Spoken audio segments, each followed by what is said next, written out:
ஏசாயா அதிகாரம் 10.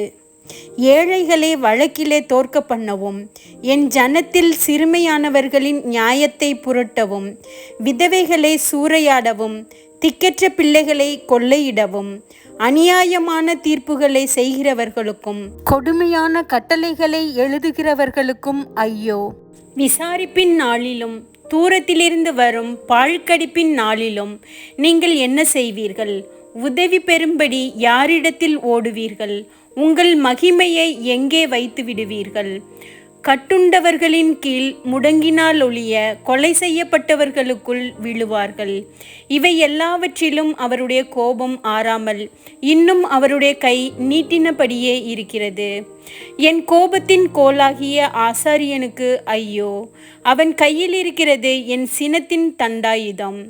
அவபக்தியான ஜனங்களுக்கு விரோதமாய் நான் அவனை அனுப்பி எனக்கு கோபமூட்டின ஜனத்தை கொள்ளையிடவும் சூறையாடவும் அதை வீதிகளின் சேற்றை போல் மிதித்து போடவும் அவனுக்கு கட்டளை கொடுப்பேன். அவனோ அப்படி எண்ணுகிறதும் இல்லை, அவன் இருதயம் அப்படிப்பட்டதை நினைக்கிறதும் இல்லை. அநேகம் ஜாதிகளை அழிக்கவும் சங்கரிக்கவுமே தன் மனதிலே நினைவு கொள்ளுகிறான். அவன் என் பிரபுக்கள் அனைவரும் ராஜாக்கள் அல்லவோ? கல்னோ பட்டணம் கர்கேமிசை போலானதில்லையோ? ஆமாத் அர்பாத்தை போலானதில்லையோ? சமாரியா தமஸ்குவை போலானதில்லையோ? எருசலேமையும் சமாரியாவையும் பார்க்கிலும் விசேஷித்த சிலைகளுள்ள விக்கிரக ராஜ்யங்களை என் கை கண்டுபிடித்திருக்க, நான் சமாரியாவுக்கும் அதன் விக்கிரகங்களுக்கும் செய்தது போல் எருசலேமுக்கும் அதன் விக்கிரகங்களுக்கும் செய்யாமல் இருப்பேனோ என்று சொல்லுகிறான். ஆதலால் ஆண்டவர் சீயோன் மலையிலும் எருசலேமிலும் தமது செயலை எல்லாம் முடித்திருக்கும் போது அசீரிய ராஜாவினுடைய பெருமையான நெஞ்சின் வினையையும் அவன் கண்களின் மேட்டிமையான பார்வையையும் நான் விசாரிப்பேன் என்கிறார். அவன் என் கையின் பலத்தினாலும் என் ஞானத்தினாலும் இதை செய்தேன். நான் புத்திமான். நான் ஜனங்களின் எல்லைகளை மாற்றி அவர்கள் பண்டகசாலைகளை கொள்ளையிட்டு வல்லவனைப் போல் குடிகளை தாழ்த்தினேன். ஒரு குருவிக்கூட்டை கண்டுபிடிக்கிறது போல் என் கை ஜனங்களின் ஆஸ்தியை கண்டுபிடித்தது. விட்டுவிடப்பட்ட முட்டைகளை வாரிக்கொள்வது போல் பூமியை எல்லாம் நான் வாரிக்கொண்டேன்.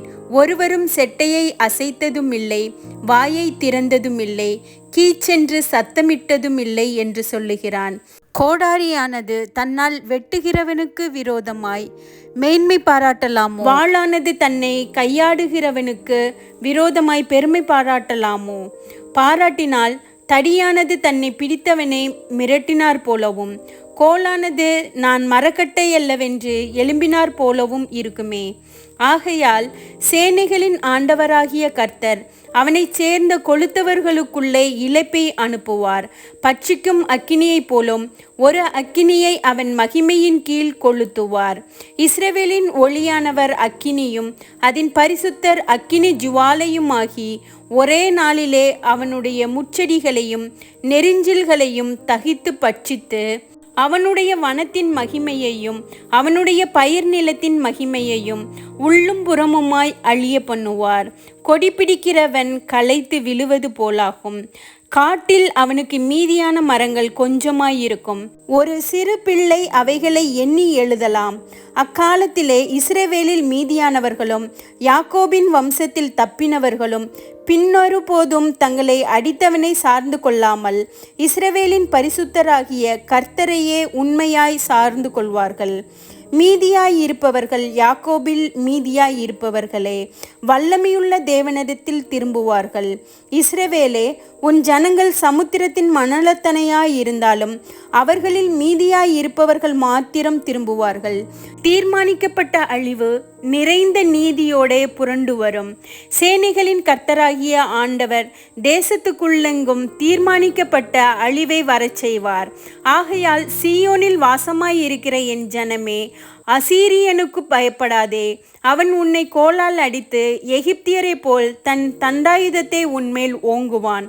ஆனாலும் இன்னும் கொஞ்ச காலத்திற்குள்ளே என் உக்கிரமும் அவர்களை சங்கரிக்கப் போகிறதினால் என் கோபமும் தீர்ந்து போம் என்று சேனைகளின் கர்த்தராகிய ஆண்டவர் சொல்லுகிறார். ஓரேப் கன்மலை அண்டையிலே மீதியானியர் வெட்டுண்டது போல் சேனைகளின் கர்த்தர் அவன் மேல் ஒரு சவுக்கை எழும்பி வர பண்ணி, எகிப்திலே தமது கோலை கடலின் மேல் ஓங்கினது போல் அதை அவன் மேல் ஓங்குவார். அந்நாளில் உன் தோளினின்று அவன் சுமையும் உன் கழுத்தினின்று அவன் நுகமும் நீக்கப்படும். அபிஷேகத்தினால் நுகம் முறிந்து போம். அவன் ஆயாத்துக்கு வந்து மிக்ரோனை கடந்து மிக்மாசிலே தன் ரஸ்துக்களை வைத்திருக்கிறான். கணவாயை தாண்டி கேபாவிலே பாளையம் இறங்குகிறார்கள். ராமா அதிர்கிறது, சவுலின் ஊராகிய கிபியா ஓடி போகிறது. காலீம் குமாரத்தியே, உரத்த சப்தமாய் கூப்பிடு. ஏழை ஆனதோத்தே, லாயிஸ் ஊர் மட்டும் எட்ட சத்தமிட்டு கூப்பிடு. மத்மேனா வலசை வாங்கிப்போம். கேபின் மேல் குடிகள் தப்பி ஓட கூட்டம் கூடுகிறார்கள். இனி ஒரு நாள் நோபிலே தங்கி சீயோன் குமாரத்தியின் பர்வதத்துக்கும் எருசலேமின் மேட்டுக்கும் விரோதமாய் கை நீட்டி மிரட்டுவான். இதோ சேனைகளின் கர்த்தராகிய ஆண்டவர் தோப்புகளை பயங்கரமாய் வெட்டுவார். ஓங்கி வளர்ந்தவைகள் வெட்டுண்டு மேட்டிமையானவைகள் தாழ்த்தப்படும். அவர் காட்டின் அடர்த்தியை கோடாரியினாலே வெட்டி போடுவார். மகத்துவமானவராலே லீபனோன் விழும்.